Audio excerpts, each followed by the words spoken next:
All right, I think we can get started. John, are you ready for it? I am. Brilliant. All right. Thank you all for joining us. I'll do the same as yesterday. Good evening, good afternoon, and good morning to all of you joining from wherever you are. And welcome to our first growth session of the second day of growth at the Academy. And so for those of you who are new and haven't been with us yesterday, welcome. Thank you for joining us. For those of you that have been part of it yesterday, very much welcome again. My name is Jo. I have the pleasure of serving WASM as a member of the World Scout Committee, and I'm in charge of our global growth agenda and our strategic planning. And that allows me to work with a number of people or volunteers in the growth unit and in the WASM volunteers that are trained as consultants to deliver training to NSOs in terms of growth. And we'll have a number of those lined up for you, facilitating the different sessions. I'm also joined here today with Goran, who is our growth manager. There we go, Goran Waste.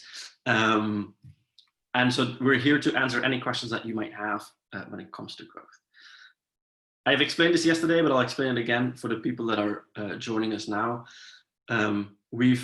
This is the last week of the World Scout Academy, and just for you to understand how this worked, we had an opening session all the way at the beginning where we asked what you as NSOs wanted to learn or were keen on capturing through this academy, and from that it was clear that growth was very much at the center of your needs or concerns, and that's also what we've been capturing or getting from the feedback that we're receiving from NSOs, that there's the retention of your membership and the growth of your members is clearly very high on the agenda.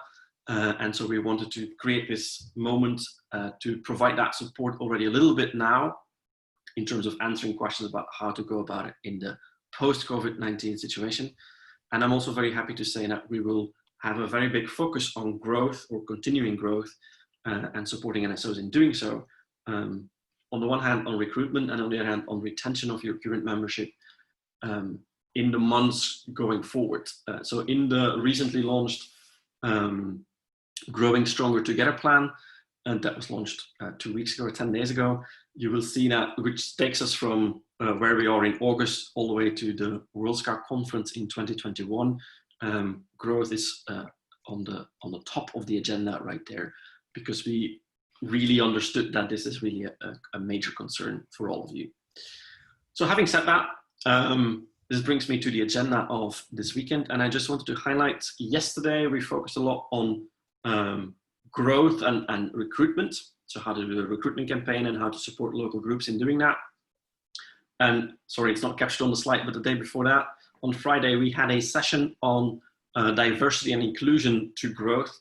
And I just wanted to clarify that all of those sessions and all of the sessions today will be made available because they're all being recorded, and they will all be made available on the learning.scouting.org website for you to review later. So if you've missed any of the sessions, or if you will miss any of the sessions today, feel free to reconnect there.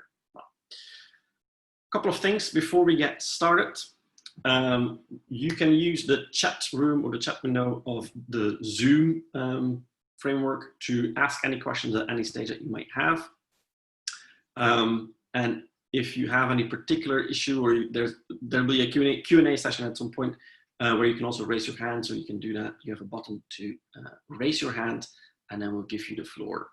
Otherwise, we'll keep the mics muted, so to give John the space to do his thing, all right? And with that, I'm very happy to introduce to you John, who's the staff lead for the growth team of Scouting UK, and who's also been recently trained to support our NSOs as a WASM growth consultant. We've done a training in February, right before this whole COVID-19 situation kicked off.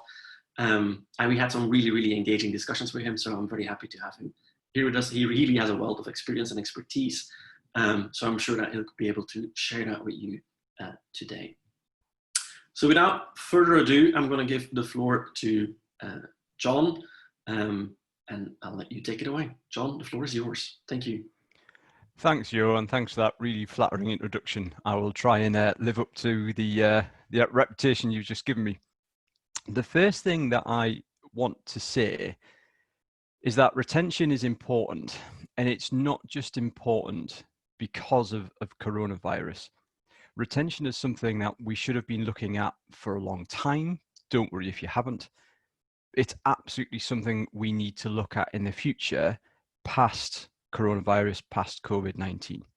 But we do recognize that coronavirus is magnifying the situation right now. And we know we're going to need to think a little bit differently about how we're going to keep our members engaged at a distance. The first thing that I want to try and do is understand what we all think the scale of the retention problem is across our various NSOs.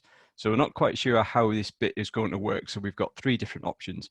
What we want to do is, what we'd like you to do is guess as a percentage how many members you think you might lose each year.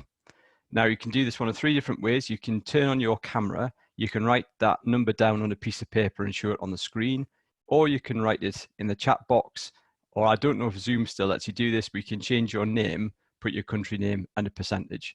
So if we give you 2 minutes to do that, have a guess at what you think the percentages of the members that you lose each year through retention, and then see where we get to. Over to you.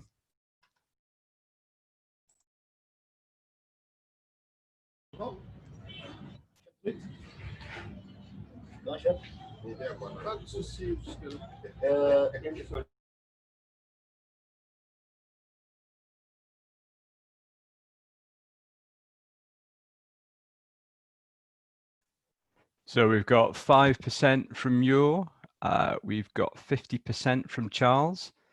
Anybody else want to give us a guess? 25%, 30% in Taiwan. These are big numbers, big numbers. Anybody else? 33% in Australia, 20% for Egypt, 30% from Demetrios. Anybody else? Okay. So the scale of the problem is quite big, but to flip that on its head, we've got a huge opportunity to increase our growth numbers by dealing with the retention issue. So let me just change my screen. Now for the UK, it's actually really hard to accurately tell because right now we don't track individual youth members at the national level. And we also have a really strong outreach program that opens up new groups. But if I had to guess, I would estimate somewhere around 4 to 5%. Like I say, we spend a lot of time and energy and money opening new groups, and that works really well. But actually, we'd have a double benefit if we put more focus into retention. So before I talk any more about scouting, what I thought might be interesting is to look at somebody or an organization that does retention really, really well. So I'm sure many of you will have seen scenes like this on the news where hundreds, if not thousands of people queue up to spend a ridiculous amount of money on a mobile phone, a piece of plastic and a piece of metal. Now, what I find really interesting about this is that each phone that Apple releases is not any different, or is very little different from the last phone that they released. The phones that they make do exactly the same job as a phone from Samsung or Huawei or anybody else. It's generally something that's really expensive to buy. It's not a great value proposition, yet hundreds and hundreds of people queue up in the rain or the sun or the snow to be the first person to get their hands on the latest iPhone. And what Apple banks on is that once somebody buys a phone, they might over time decide to buy a tablet or a laptop or a computer. Apple are absolute world-leading experts in customer retention. They make sure they've got a product which is appealing to the customer. They have something that people think is so good, people are desperate for it, and it's a product that keeps people coming back for more. Now, I think, and I'm fairly sure you'll agree with me, that scouting is a better product than an iPhone. So what we need to do is make sure that the scouting that we offer nationally and locally is something that people want to keep coming back for time and time again. So how do we do that? So the first thing I'm going to talk through is what I call the 7 key ingredients for growth. If you've not seen these before, these are 7 key ingredients that WASM have established. I won't go through them in detail now, But what we do know from a lot of NSOs is that if we've got all of these elements right, growth will happen. Now, scouting is different across the world. Your area of scouting will need to focus more in some areas than others. We're all a little bit different. When we talk about retention, all 7 ingredients are still important, but I would encourage you to focus particularly on youth programs and how we support our volunteers. At the end of the day, young people are the core of what we do. If it wasn't for them, we wouldn't be here. So the program that we deliver has really got to engage those young people. In order to support those young people, we need to make sure that the adults we have, our volunteers, are happy, they're comfortable, they're excited about what they do. Now, what we can't do is tell you exactly how to fix retention issues for your NSO or your local scout group. You have got to do some research, you have got to do some interpretation to find out what the problems might be for yourselves. What we can do is provide you a bit of a framework or some questions that you could ask of your members to understand how they feel. You have got to look through everything through their eyes. It's not enough for you to look at the youth program or adult training or whatever it might be and think that everything's okay. You've got to look at what your customers think, your young people and your adult volunteers. So for adults, the questions that you need to ask them is, do they feel valued? Do they feel valued by your NSO? Do we make life easy for them? Do they feel like we listen to them? If they have suggestions or complaints or things we could improve, is there a mechanism for those to be fed back? Do they feel supported? Do they feel like the rules and the processes we bring in are something that is there to support them? Do we offer them the right training? We wouldn't expect people to be able to deliver the activities that we want if we don't train them in the right way. And I suppose one of the most important things is, do we reward them? And reward and recognition looks different for different people in different parts of the world. Some people are content with just a thank you. Some people might want an award or a certificate or everything else in between. But do we have a model that rewards adults for the unique contributions that they make? And then for young people, is the program fun? Because if the program's not fun, the rest of it doesn't really work. Do the young people get new experiences, something unique that they get through scouting that they won't get somewhere else? Do they get the opportunity to grow and develop? Do they get the chance to pick up new skills? Do we prepare them? Do we give them skills and talents and abilities that will prepare them for future life? Can they pick something up at 18, 19 years old and recognize, you know what, I was taught that in Scouts when I was 12 years old? And most importantly, do our young people get the chance to shape the scouting that they do? Do they get the opportunity to contribute to the program, to tell adults the sort of things that they want to do to make their scouting fun for them? So if nothing else, take these questions back to your members and ask them what their view is. But please let me emphasize, you need to look through their eyes. Otherwise, retention doesn't really work. Even if everybody comes back and says, everything's fine, program's really good, adults feel well supported, training's really good, they really enjoy it, that doesn't mean it's job done. Just because everybody telling you everything is okay doesn't mean it can't be better. So that's the catch-all question. That's the backup question. Even if it looks good, how could we do it better? And I've been scouting a long time and I can point at a lot of different things that we could always do better. Scouting is an iterative process. That's part of the fun of it. So let's just go back to the 7 key ingredients for a moment. We've talked there about youth program and we've talked about looking after our adults, but there are 5 other areas that are really important that support those 2 strands. Firstly, we need to have a strategy that specifically looks at retention. It's no point having a strategy that just looks at opening new scouting all the time, because it will start to fall over. We need to have a part of our strategy that specifically looks at retention, and especially looks at understanding what is driving our retention issues. If the youth program is fantastic, but we're not giving adult volunteers the support they need to implement the youth program, as part of our strategy, we need to put some time and energy and investment into supporting adult volunteers better. We need to communicate. We need to acknowledge where there might be a problem and share any successes. Communication is a key part of growth. We need to look at our partnerships. We might be able to find partner organizations who can help us where we need to improve. And we'll talk a little bit about that in a second. We need to make sure that there is a strong organization behind us, so that we have got the time and energy and sometimes money to invest into dealing with the retention issues that we might discover. And recruitment and outreach can help us find new members that we need to find to inject new energy into existing scout groups. Now, we also know that there's a pandemic going on at the minute, and that means we need to think a little bit differently about how we look at some of these 7 key ingredients.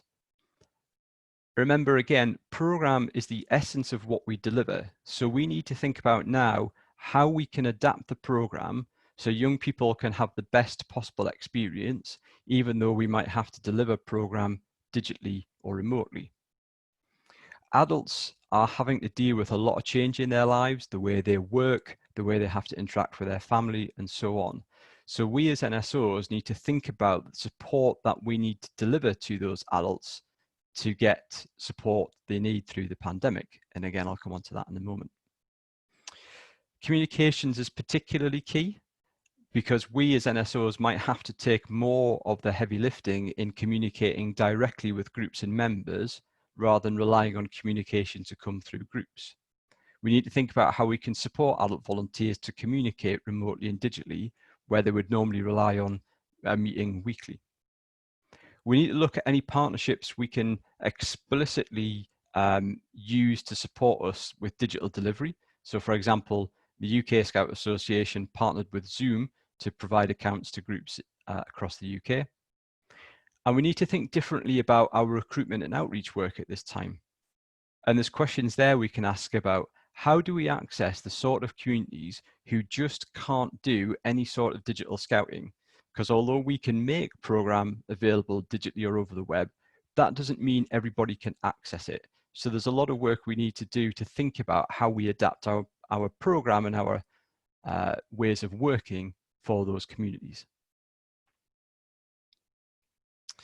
Now, talking specifically about how we deal with the pandemic, we know that lots of different NSOs have been doing some really fantastic things to reach different members, different communities.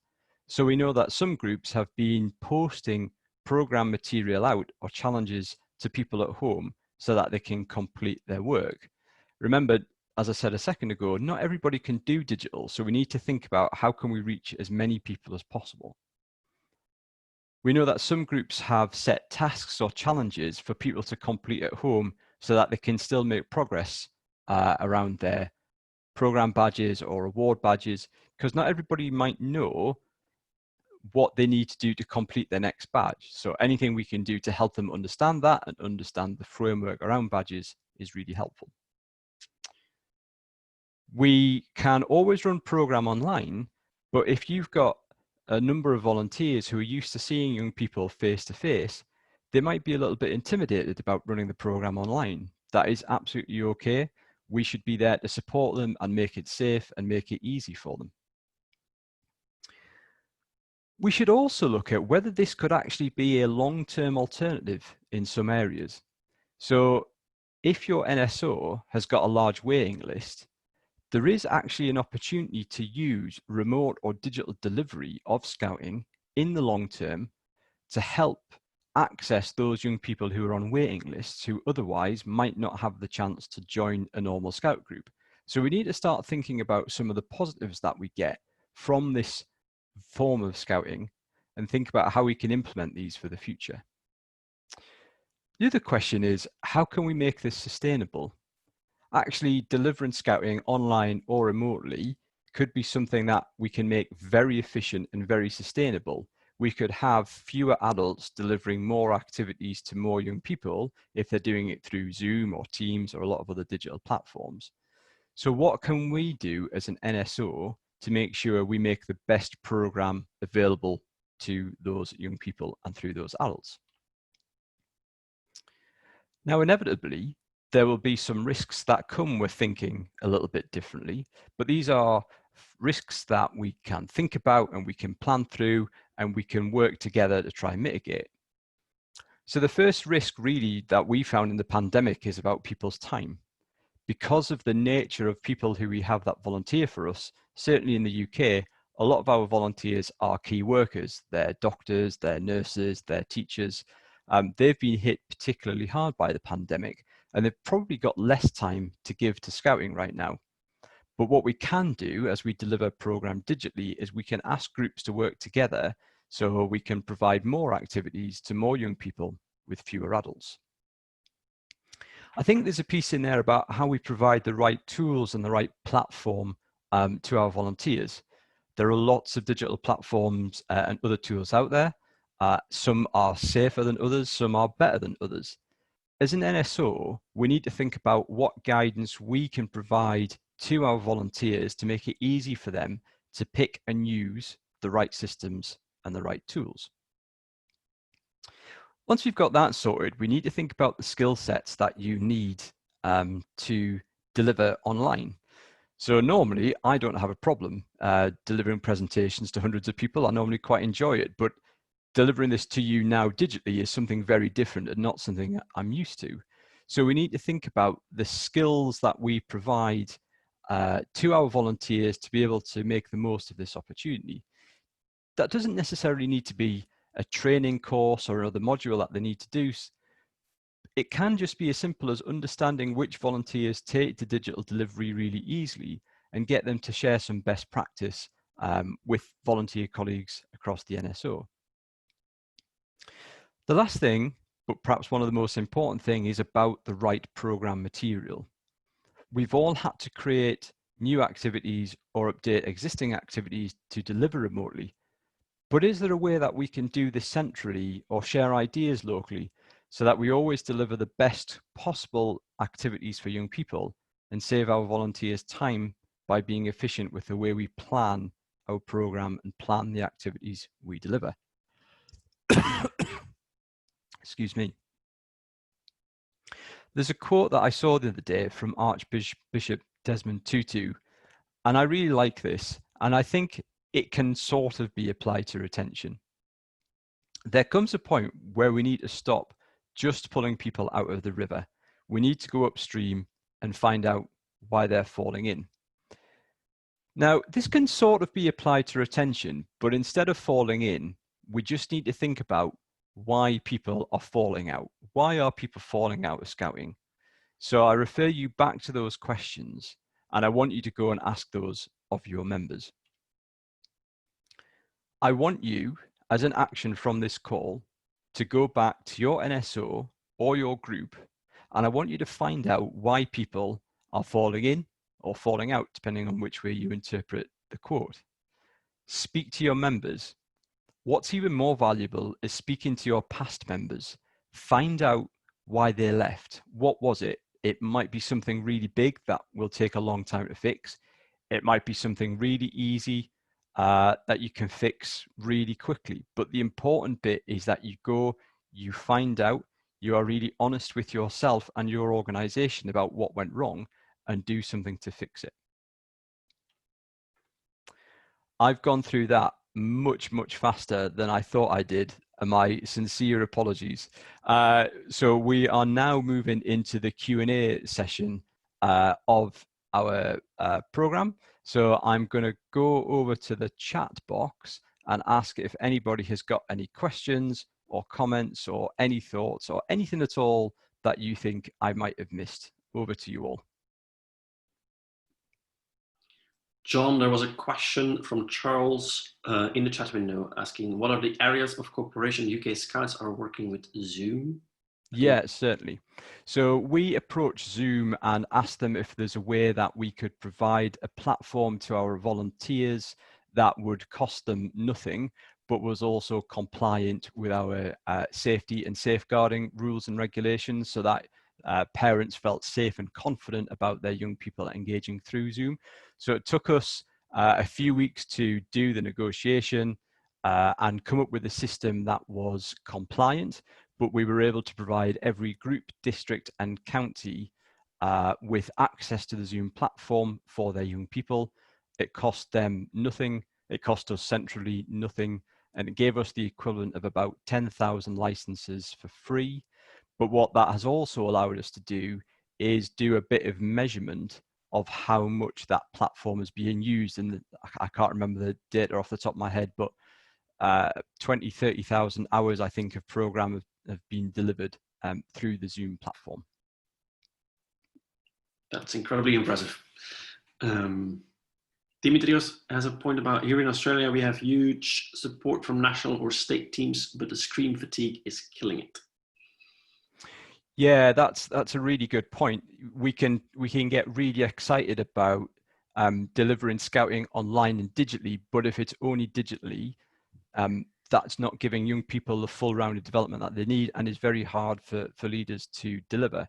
So part of it is about how you engage with the young people and how you do some program activity that you perhaps give them the instructions through online, but something that they then go off and do separately, maybe outside in their back garden or some safe community space where they can do that, and then bring back and effectively show and tell through the digital screen. So we're using digital to communicate and get the essence of the program activity across, but giving people space to then go off and do scouting at home in their private space, if that makes sense. So again, for everybody, we're in the Q&A section, so you feel free to put any questions you might have in the chat window, or if you want to ask a question directly to John, you can raise your hand through the Zoom options. You have a button that says raise your hand, and then we'll give you the floor. I will unmute you, and you can ask your questions directly to John. I'm also going to put this slide back up because I thought it might be a nice opportunity to see if there's any other questions that you are already asking of your groups, of your organizations, of your members. Are there any questions there that you think we've missed that we should be asking to really understand what the issues around retention are?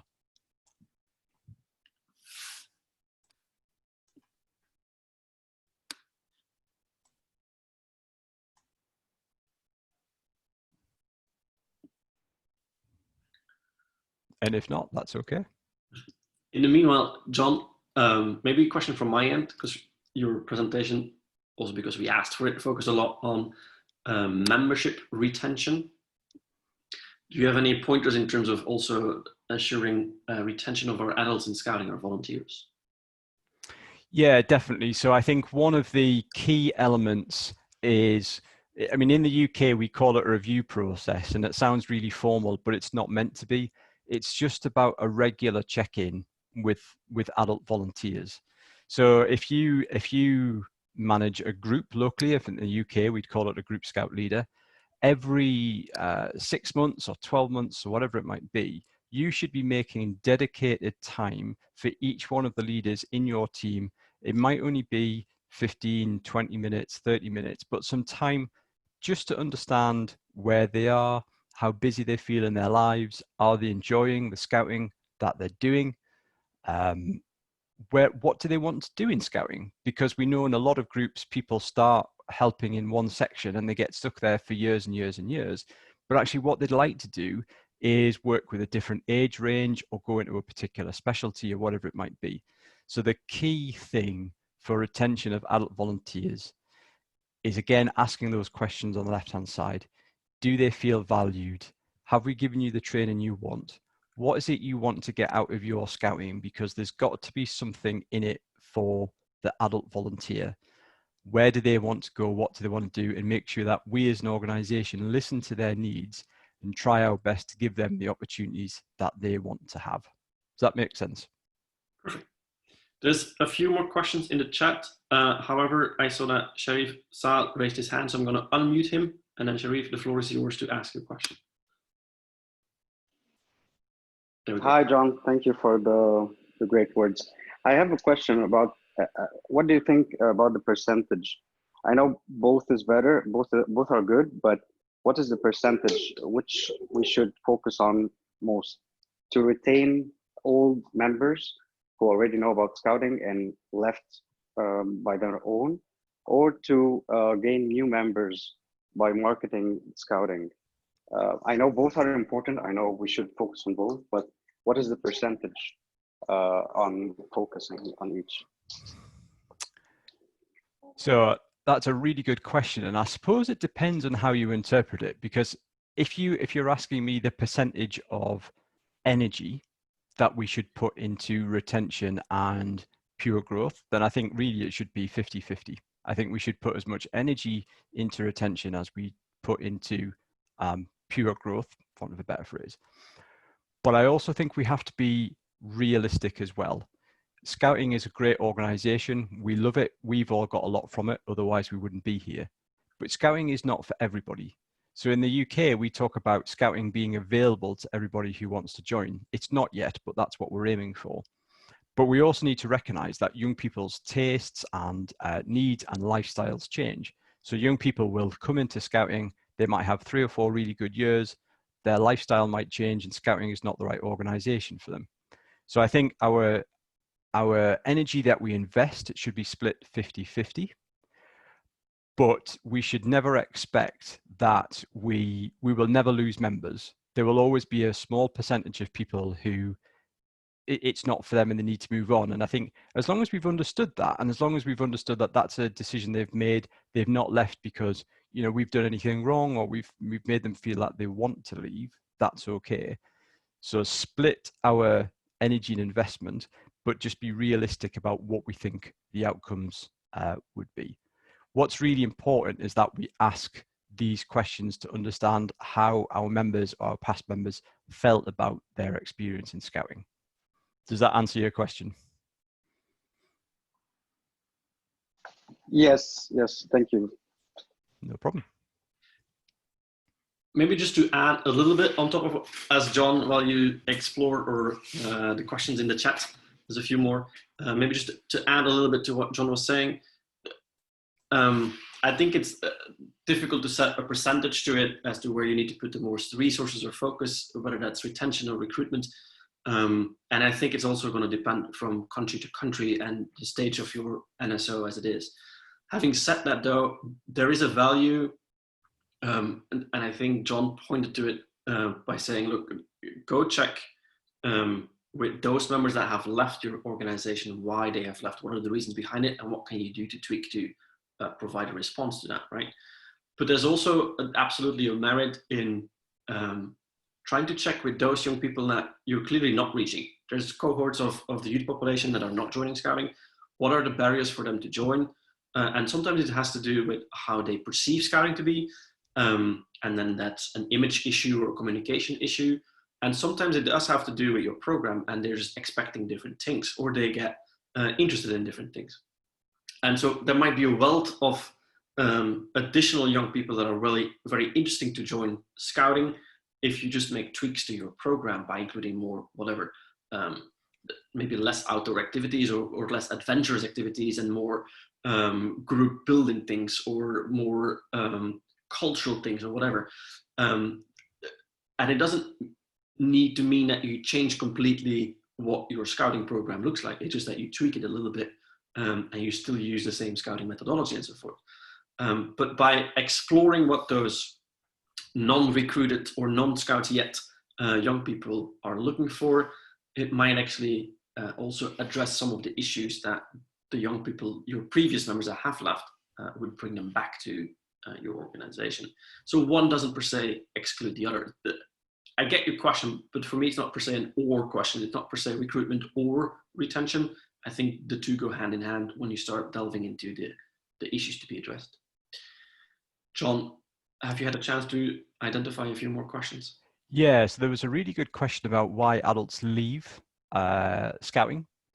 And certainly, you know, I can talk from the UK perspective. One of the big issues we find is if new volunteers don't feel welcomed into that group, if they're still left to feel like a bit of an outsider, there is a bit of distrust, then it can be really hard to break through that barrier. So we need to make sure that the welcome for new adult volunteers is right, that they feel part of the team, they feel as equal as everybody else. We also know that adults fall out sometimes. It can be over the most bizarre things, but locally adults can fall out about issues. And that's why it's really easy to have these regular catch-ups between Group Scout leaders and local leaders and whoever your volunteer manager is in Scouting, to make sure that if you have any issues, they can be discussed and they can be resolved to deal with any of that frustration that people might feel. Some of the other elements, again, come to things like training. We might ask adult volunteers to deliver all sorts of different program ideas, but if they don't feel like they've got the right support or training to do that, they're going to feel really frustrated, and that causes a lot of people to leave. So there's a lot of different factors that can make an adult want to leave Scouting, and that's why, again, these questions are so important to ask them. The other thing to bear in mind is that the nature of volunteering as a whole has changed. So 30, 40 years ago, we would recruit volunteers, and the nature of volunteering, certainly in the UK, is that somebody would stay in the organisation for 40, 50, 60 years. We'd call them a career volunteer. But if you look across volunteering trends outside of Scouting, we find a move towards people doing a lot more short-term volunteering. So they will join, they will give us 3 or 4 really exquisite years, and then they'll move on. So our responsibility, thinking about this from a retention perspective, is to change the model of how Scouting operates to make the best of those adults and those 4 or 5 years that they will give us, and get ourselves built into a cycle of recruiting a cohort of volunteers, working with them, understanding that they'll leave, and getting ready to recruit a new cohort of volunteers, rather than expecting them to stay with us for 20 years. I'm just going to add a little bit to what John was saying, John, and then I'll let you do your thing with the other questions. In terms of, because again, I think you touched upon something very valuable there. Part of the reasons that there's a high churn rate of volunteers as well, because they might be joining but then they leave after a short while, is with our Scouting community and the way that we do things, we have a lot of terminology and we have a lot of ways that we do things that we use specific settings for. We also have a lot of traditions, but it might turn off a few people. It's not per se that it's not per se the traditions itself, but the fact that they don't know what it is because we don't explain it. So for anybody that joins Scouting as a volunteer that has never been a member themselves, it is quite a steep learning curve that we easily forget because everybody assumes that everybody has been in Scouting before they join as a volunteer, right? So there's an element about how do you translate those things down when you have a new volunteer joining, to welcome them more easily and to lower that barrier to feel part of it. I recognize that a lot of the cases also have to do with the fact that there's a group of volunteers that have been in Scouting for ages and have been there from Cub Scouts all the way to their leader position. And they've been through a number of adventures and they like to share about that and reminisce about that Scout camp they had back in 1995 or whatever, or a World Scout Jamboree that they participated in. And so there's already that barrier that it excludes a little bit of people that haven't been part of that. And it's tricky because I very much treasure those memories myself, but it's just about being mindful of that and opening up in that sense. And sometimes it's just as easy as creating a buddy for that person when they join to help them along the way and maybe answer some of those questions that seem very dumb in the beginning, but are actually very vital to understand what running a good Scouting program looks like. John? Yeah, so there's another question here, which is a really interesting one, which is, how long can you keep people in the movement? How many years? Now, we can't give you an answer for the number of years, but I think I would flip the question a little bit. I would only want to keep young people in Scouting. If I think about my local Scout group where I volunteer along the road, I would only want to keep young people in my group for as long as they were enjoying their scouting. So at the point where they stop enjoying it for whatever reason, then that's probably the right point for them to leave, providing, you know, we've reviewed our program and our program is run the way it should be, you know, et cetera, et cetera. I would not want young people to stay in scouting if they're really not enjoying it, because we'd like them to leave with a really positive experience of scouting. In 10 years' time, when they're an adult, perhaps when they've got children of their own, we might be able to get them back as a volunteer. So in order for that to happen, we need to make sure that their experience of scouting is the best it could possibly be. So again, as long as we're asking those questions, as long as when that young person does say that want to leave, you know, that perhaps they've left because they're moving house or their life's changed or school's too much, whatever it might be, as long as they've left with a positive, happy memory of scouting, then that is the right time for them to leave. I think the worst scenario is when people leave and we don't know why. If a young person just disappears one day, that's the most worrying scenario, and that's one where we need to think about what has triggered that, what has caused that to happen. Phil has put on here that there's a churn factor. Scouts Australia has a loss of about 30% per year, but also gains about the same 30% per year. Yeah, Phil, I think that's spot on, and I think a lot of NSOs reflect that. Certainly in the UK, we reflect that. As I said at the beginning, we put a lot of time and energy and frankly money into opening new scout groups. That is good work. Those scout groups are sustainable in the long term.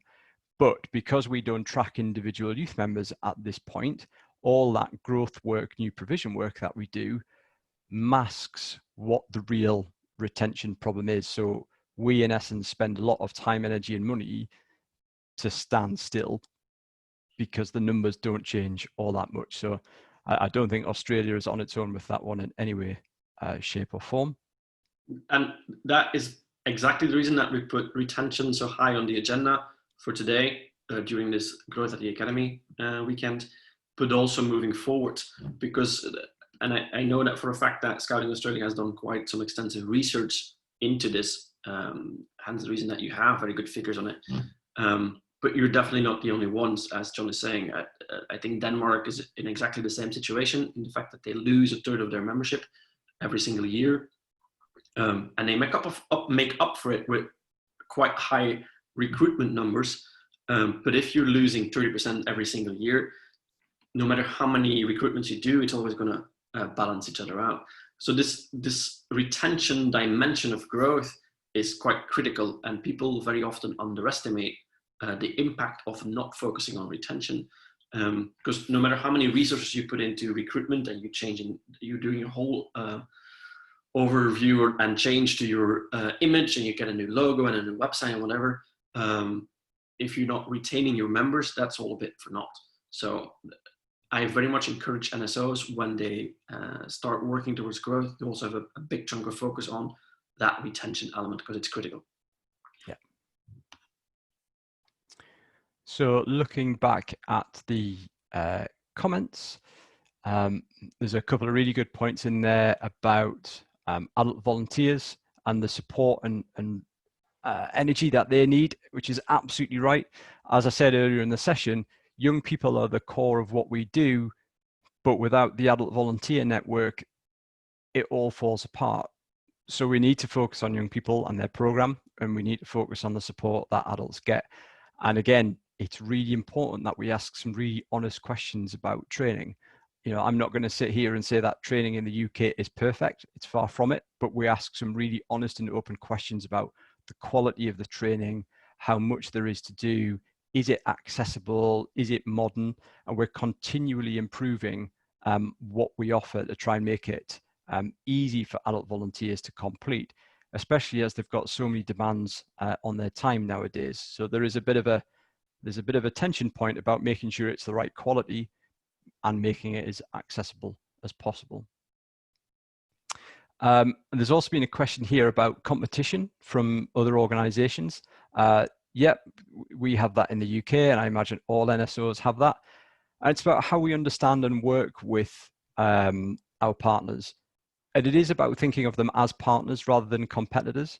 So when we set up a new Scout group, for example, we might look at what's on offer in a local community and only making our offer on a night where there isn't something else on. So young people don't feel they've got to choose between two different organizations. And some groups are really brave and actually move the whole way that they deliver to be able to do that. So if they find there's a lot of community groups, whether it's scouts or guides or cadets, whatever it might be, who go from operating on a Tuesday night, they might choose to operate on a Saturday instead. So young people don't have that conflict where they've got to pick. But I do think there's a bit in there about using other organizations as partners and working together to support young people in our communities rather than necessarily seeing them as competitors. John, I'm going to interrupt you for a second because I saw that Rick from Belize has raised his hand, so I'm going to unmute him so he can ask his question to you, right? Yep. Yes, good morning, you. Goran, I missed your music this morning. John, very nice presentation. Thank you. On my part, I just want to share or comment with regards to retention. I am what we call a field executive. I work on the field with different groups. We are divided into districts in Belize. I work 4 different districts. So it makes me kind of on a rotation basis visit each group at least once a month. We have also what we call the Primary Education Scout Program, which is a memorandum of understanding with the government of Belize, whereby we are able to access the primary school system with the consent of each principal to see if we can start the scouting program. On a rotation basis, if I may put it that way, the school year is from September to July. So September, we start organizing ourselves with trying to open new groups. So growth is a part of it.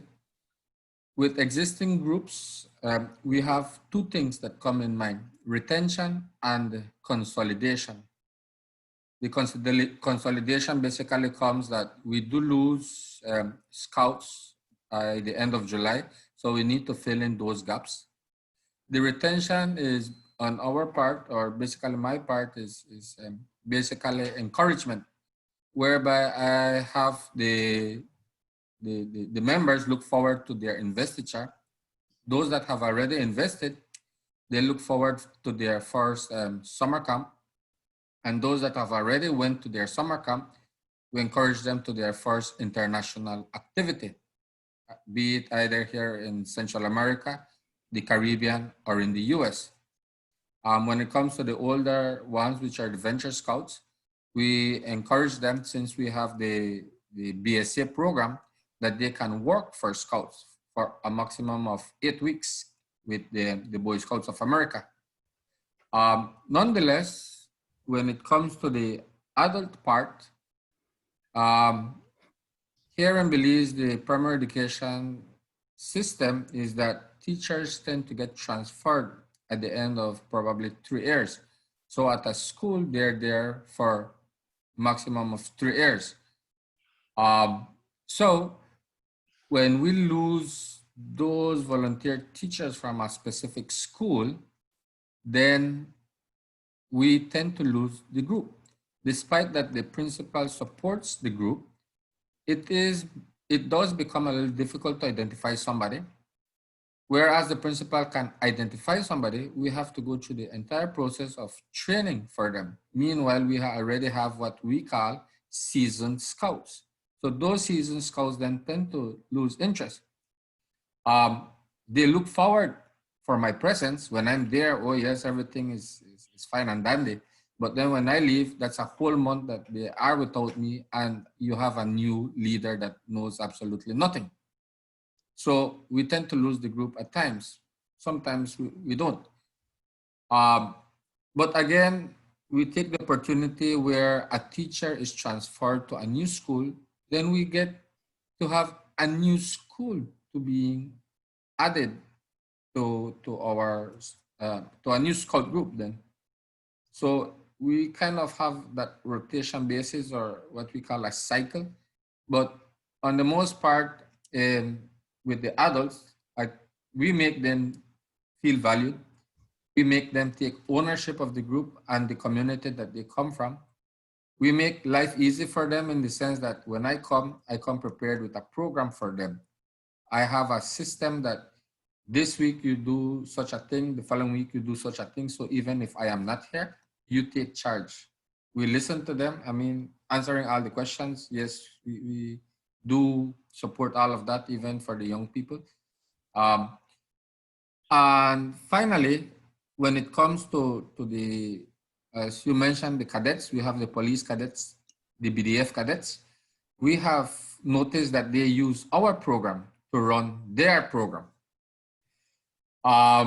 But what I do tell the principals that I work with, because they support all types of programs that involve the young boys and girls, is that the difference with their program and ours is that the cadets are basically focused on one thing. And at the end of the day, the children lose their interest in being with them. Whereas we are well-rounded.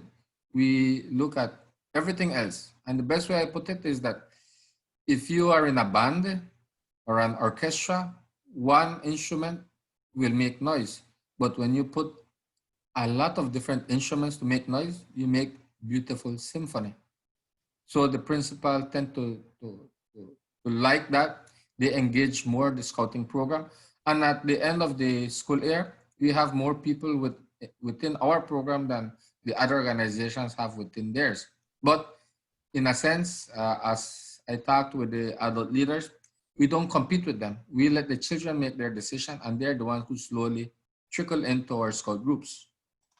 So I just wanted to share that, John. Thank you very much. Yeah, thank you for that. As you say, there's lots of different factors that are at play. It really is about understanding what the issues are. And it sounds like you already understand what the issues are, which is half the battle, which is good. As I say, I would encourage you to work together with local organizations to partnership for the benefit of the young people. But as long as you've got a steer on what's important and what factors are impacting, that's really critical. I'm going to wrap up there. Can I just say a massive thank you to everybody for your time. This is the first session that I've ever delivered internationally, and I went way faster than I thought I would. So huge thank you for putting up with me finishing far too early. I just want to wrap up by saying, of course, there are still 2 more sessions from the growth program, and you will be receiving a link shortly to give us an evaluation for the session. And may I say, you're the best audience I've ever had. So hopefully that will play into your evaluation. We will actually be wrapping up the Scout Academy itself in the next few days. So we'd really encourage you to sign up for the closing ceremony that I think is next Saturday off the top of my head. But for now, can I just say a huge thank you for making the time to come and listen to me. I hope you found some of these things useful. If there's anything you'd like to follow up on, please don't hesitate to let me know, and we'd be happy to chat with anything that you want to talk about. And if you'd like more support for your NSO through growth, please speak to your International Commissioner, to your WASM rep, and we'll see if there's anything that we can do to help. Thank you all so much, and have a great rest of the day. Thank you, John, for your wonderful presentation. You guys will see that Jordan has shared the link to the Google form that allows you to give us a little bit of feedback on the session. And so we very much encourage you to provide a little bit of response so that we can continue to improve our sessions moving forward. Having said that, I also encourage you to join us, as John said, for the next few sessions. One coming up in about an hour's time about how to strengthen retention in the upcoming months. So that's taking what John has been talking about retention into the COVID-19 or post-COVID-19 situation, which I think a lot of you are looking forward to. And then during that session, we'll have a number of NSO best practices being shared. So definitely tune in for that one. And then the last session, not just of today, but actually of the whole academy, is how to support local Scout groups to grow. So again, and that one is in a few hours' time as well. So stick with us. We have a wonderful program coming up. Don't forget to fill in the evaluation form. And then I just want to say a massive thank you from my end as well. And again to John for joining us this morning or this evening from wherever you are. And we're looking forward to seeing you in the next sessions as well.